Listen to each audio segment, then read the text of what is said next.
Hari Om, Namaskar to all of you. Kameshwari Rallabandi. She is asking a question. Pranam Guruji, many a times when a decision is being made, I believe on my gut feelings, intuitions. So these intuitions also play a role in making a decision. If that is the way, then how can one decide, or what basis can one conclude that these intuitions are right or wrong, or honest or dishonest, Guruji? Please guide me on this. Yeah, it's a good question. See, these are all mind games. Okay. Intuition, gut feeling. Okay. The mind is very beautiful. It's very nice. You should also appreciate not just the heart, but also the mind. Mind is useful in normal day-to-day life in many ways. Without mind, we can't take decisions. Okay. Of course, if the mind is below the heart, then the decisions also will be accordingly mild and not wild.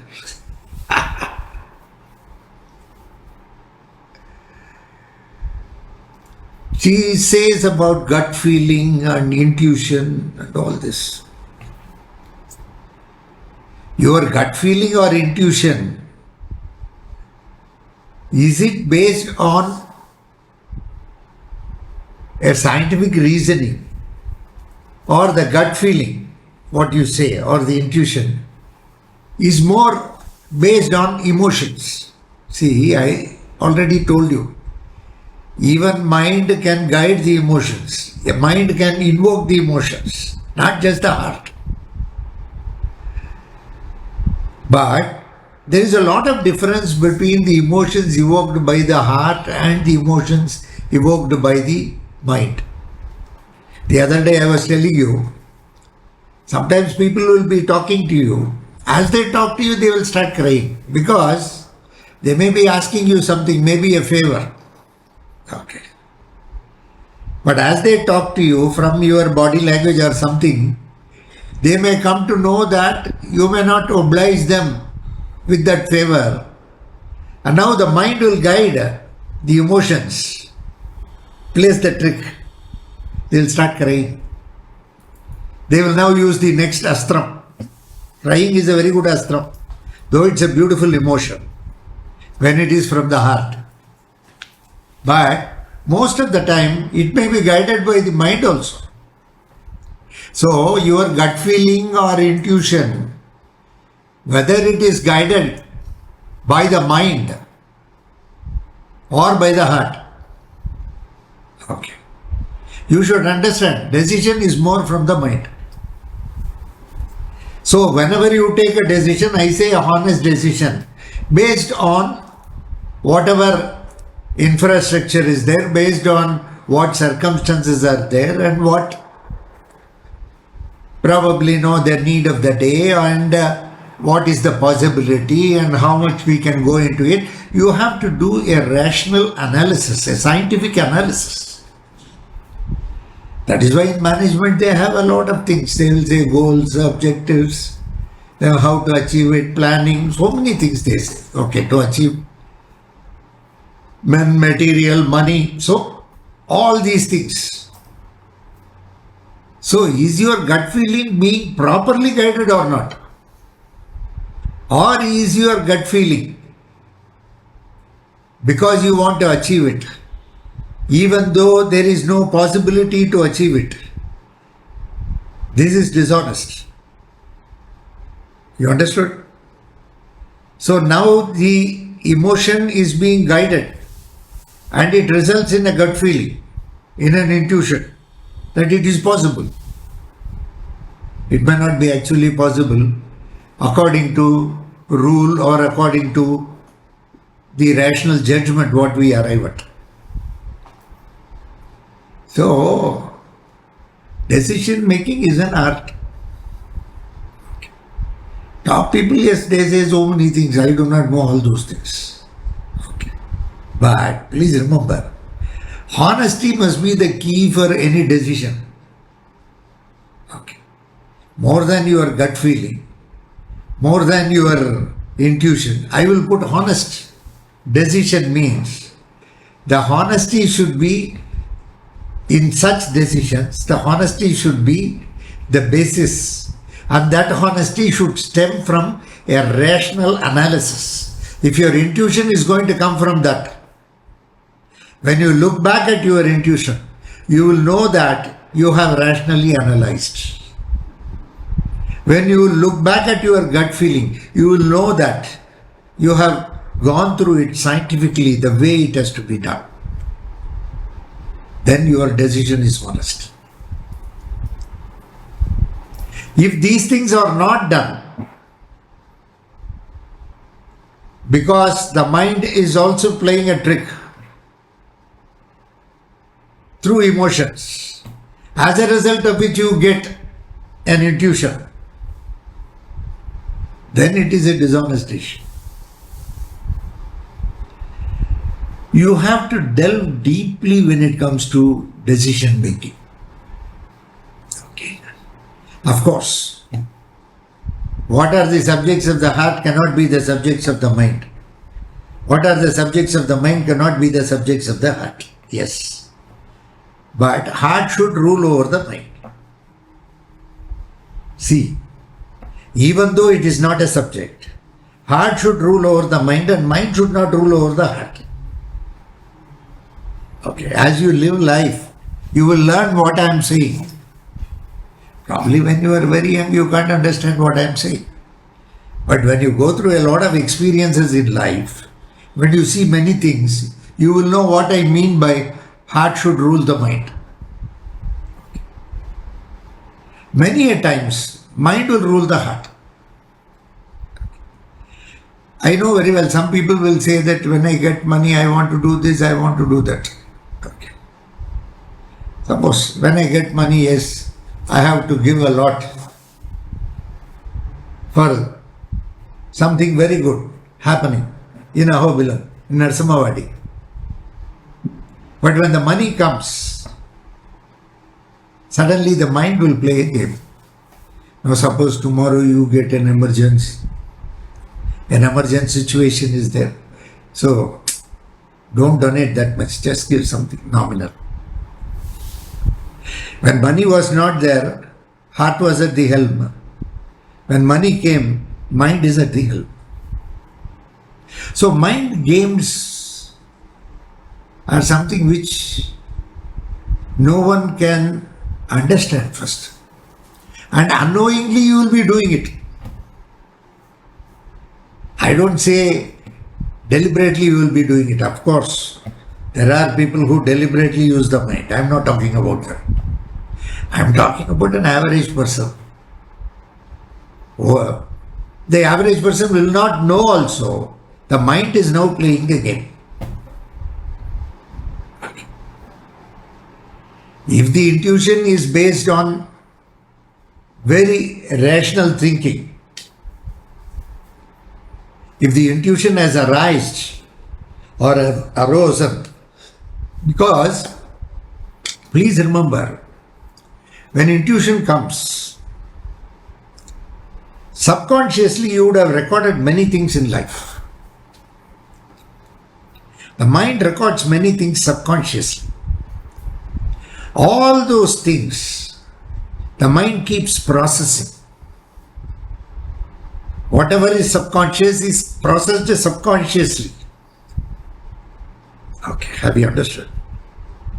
Suppose subconsciously there is something which has hurt you.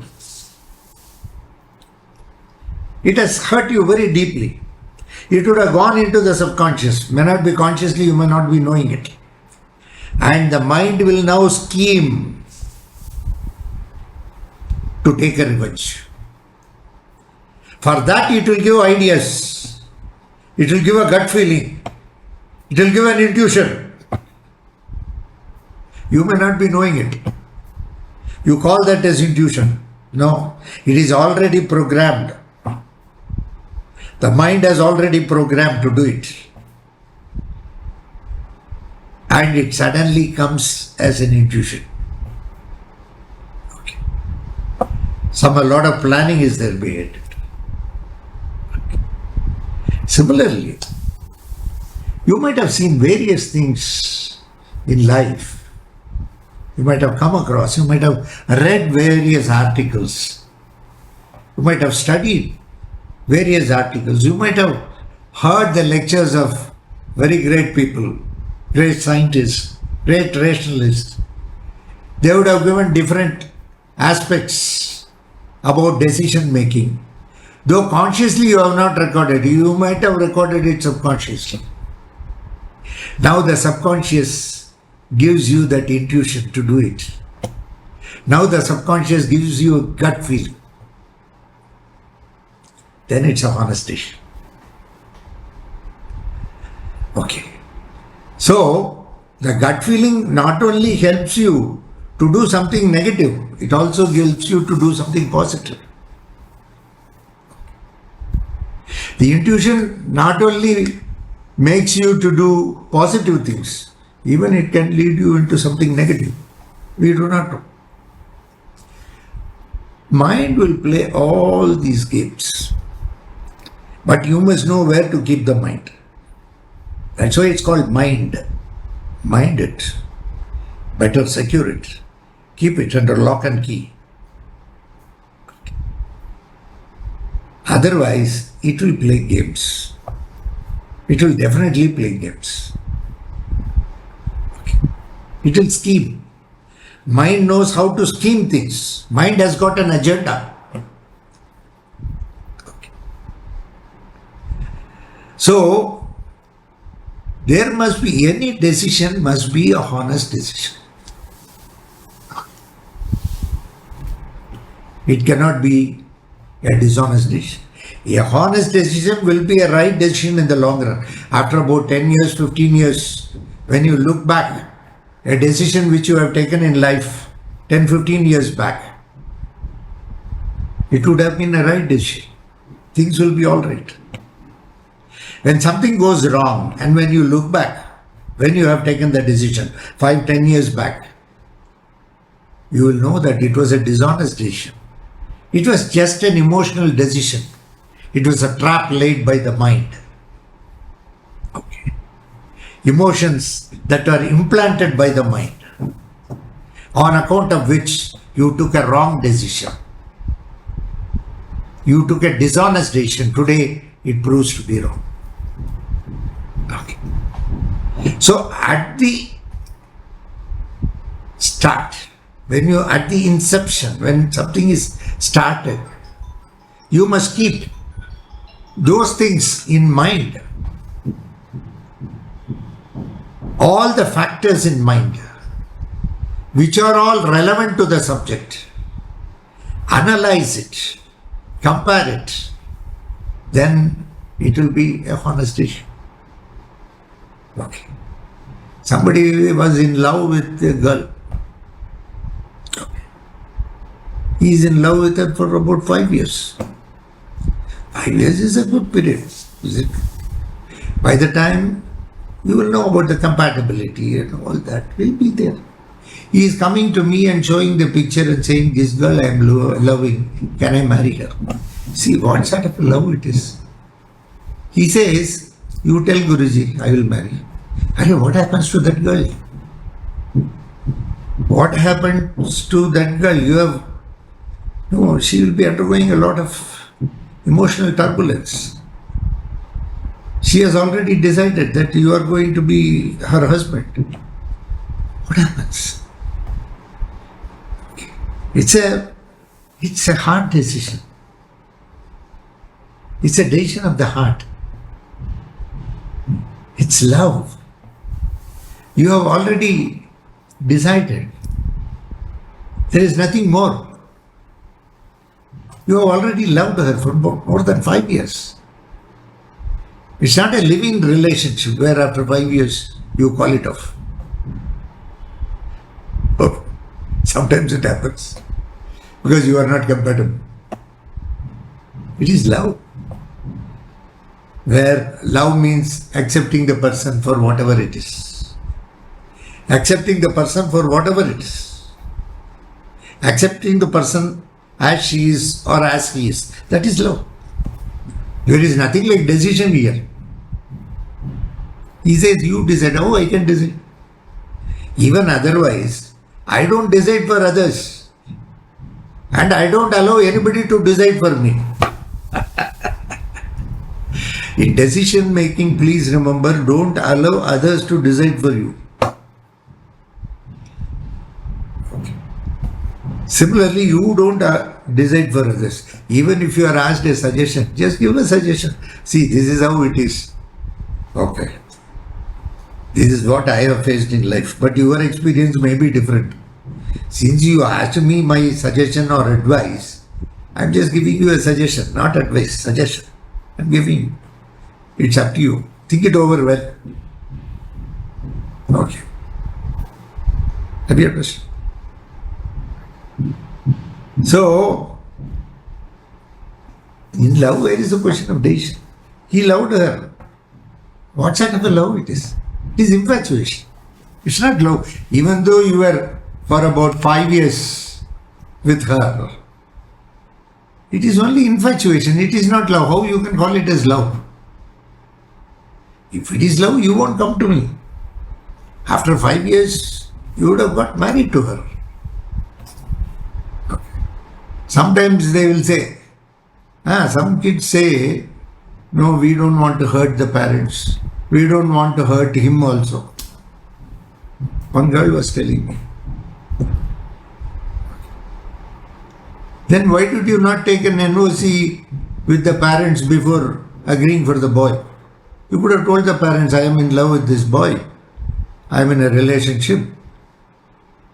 Okay. I want to marry this boy. Or you can, at the beginning itself, you can say, no, you please give a no objection certificate. I want to marry this boy. So I will be in love with him for some time. You didn't do all that. Suddenly when it came to marriage, now you are saying, I don't want to hurt. What sort of a love it is? You are not loyal. You are neither loyal to parents, nor loyal to that boy. Because if you are going to deny this boy and agree to the parents, then you are pulling your parents also into the picture. Okay. They may be knowing, they may not be knowing. Suppose they come to know. They still advise, no, you should not marry that boy. What happens to our family prestige, this, that, everything suddenly will come. As though so many years it was already there and something only the girl has committed or the boy has committed.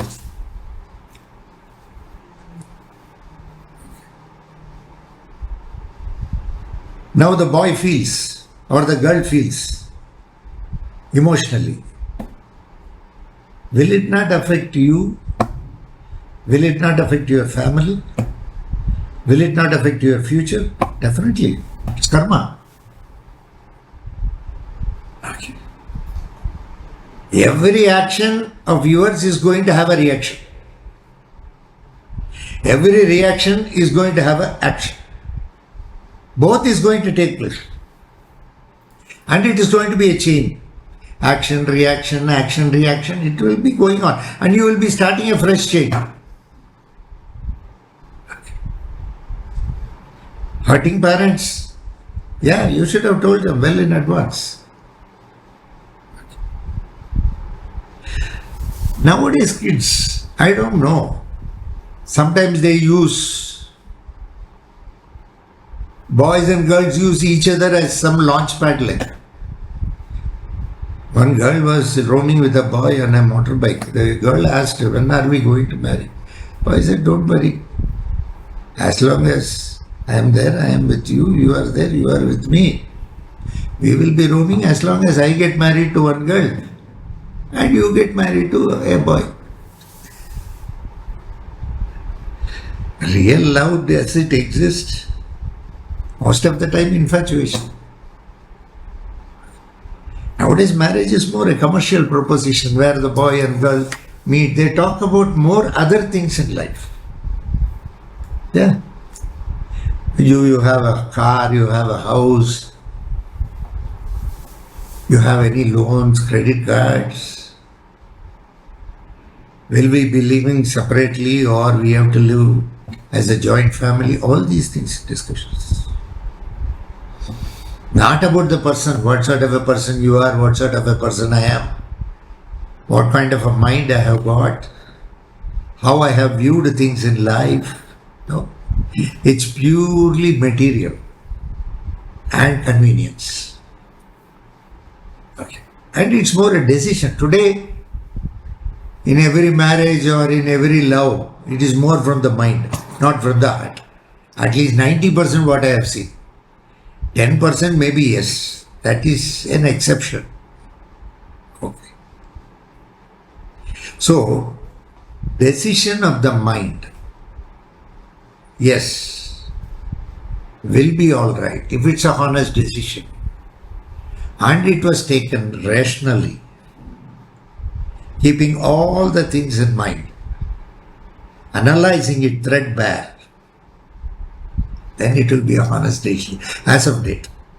Please remember, there may be something which will happens. See, sometimes they put projection, we will have this much profit, this much loss, this quarter of this year we had this much, next quarter of this year we should have more than that increment, Q1, Q2, Q3, even it will come M1, M2, M3.